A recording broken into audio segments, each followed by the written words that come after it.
Technology, a phenomenon that has become part of our everyday lives, is indeed shaping how we live and carry out day-to-day activities.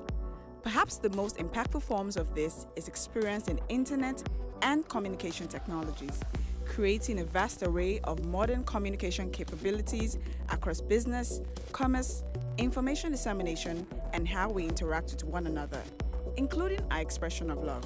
Take, for instance, Valentine's Day, the annual celebration of love and romance important to many couples and retailers around the world, and traditionally characterized by shopping and exchange of gifts for loved ones, is also being affected by global trends in tech and e-commerce. On this TechCity special, I have a chat on how tech has affected Valentine's Day routines by engaging with business-to-consumer brands that provide products and services to consumers looking to participate in the now virtual Valentine experience, from making an order down to final delivery using technology. But first, these online retailers come love messengers talk running a business online. Basically, we are into sales of clothing, and a very strong aspect of Filarak actually is gift packaging. I own Cardio Box Company. It's a gift solutions company. We offer and source affordable, unique and budget-friendly gifts for all occasions and events. Okay, so let's get right into it. It's Valentine's season, right?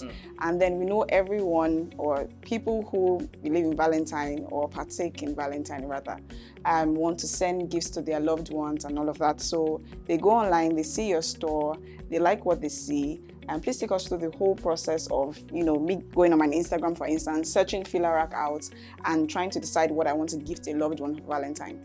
Okay, so people come from all walks of life. Like the way Instagram works, you could just hashtag something and then someone somewhere will just see what you posted, and then of course they send you a message to your DM. For the ones that are not too sure whether you are a genuine page or whatever, they tend to call or send a message to whatever number they find there. So even if you are in doubt, you can of course come and convince yourself by visiting the physical place. I run an advert on Facebook. I use Facebook ad. So also people come, from there to your inbox, send you a message and eventually probably get on your WhatsApp. Okay, so how does your business operate? Most times when they see what they like or they come across my page, they can send me a DM or there's a link on my bio that sends them straight to WhatsApp so I can chat with them. Using what app? Instagram. We have Facebook page as well. Okay. So they make inquiries. If they come blank, because there are some customers who don't have an idea of what they want to do, I give them suggestions. So we, after they pay, we then do a mock-up or artwork design before actual print. We print and then we deliver to you, or we process it and then deliver or pick up. And everything is done online?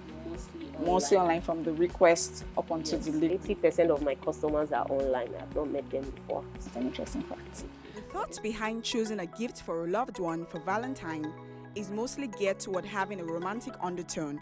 And so for many decades, gifts such as flowers, boxes of chocolate, wine, perfumes, clothing, jewelry, or romantic dinners have topped the list of most popular gifts for Valentine. One thing I'm eager to find out is the incorporation of tech and tech products in the Valentine gift boxes, with such huge influence tech has on us today. Well, because Valentine is all about sharing love and romance, so there are certain things that you cannot, remove away. Whether you want a very tech thing or not, you sure have a chocolate in it.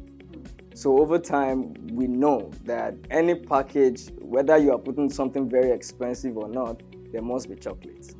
And then of course, but nowadays from the orders we have mostly this year, it's been more of the romantic aspect. Basically, it's about the thought. Some don't even want to know how much the entire gift costs. Let me just give my wife something, but a chocolate and a perfume is something you cannot do without. From my observation, what most people request for are the customized items. There's still the wine and the roses, and because it's Valentine, you can't take that away. It's the traditional gift. But a lot of people are doing the customized items.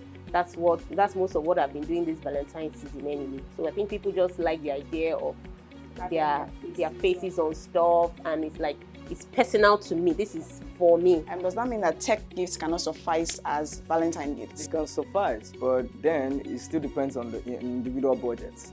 Some people don't even have an idea of what they want to buy. They just want to buy something. So we ask them, what's your budget? For someone who has just a budget of 25,000 naira, what tech thing will be inside? Even though we have some things that are not so expensive, like there's actually a box of tissue that has Bluetooth and infrared. That's techie. I think one of the reasons is the budget. Sometimes it's a bit high. Tech gifts are quite expensive, like a laptop, I think. It's quite expensive. But there are things you can incorporate. For example, a phone. You can do a customized phone case. For the laptop, you can do a customized bag or an Ankara bag. So it can be incorporated. I work with the budget, so we can always find a way. There's the customized mouse pad. So for somebody working in an office, so I think there's more of add-ons. Not exactly the gift, but you can do add-ons. If someone just gifted someone a phone, even though the budget might be way more expensive than rose, wine, or stuff like that, there still has to be that traditional. Yeah, I think you can gift the phone. You can, especially if that is what the person requires at that point in time. So if the person needs the phone and you give it, so it makes a perfect Valentine gift. You understand? So I think if it's functional to the client, then it's the perfect, yes, for tech gifts, I guess. For these retailers, tech isn't just the lifeline of their business, but is also expanding the way they do business and satisfy clients in seasons just as this. What actually worked well for me and for our business is actually WhatsApp. And that's because I opened the shop early, sometimes in 2008. So even when I was moving out of Abeokuta, I retained all the customers' contacts. So I had over 700 phone numbers. So plus the new ones that I had. So on my own personal phone now, I have over 3,000 contacts there. So over the weekend, sometimes I have about 400 and something views. So, and if about 400 people are viewing your status daily, then you can be sure that at least, if not the larger percentage of them, some of them will buy stuffs. For us that started like really small, like 5 years ago with just like about 20-something thousand naira, we started very small. Social media has given us a chance to advertise. You can do your own stuff. You can show your worth.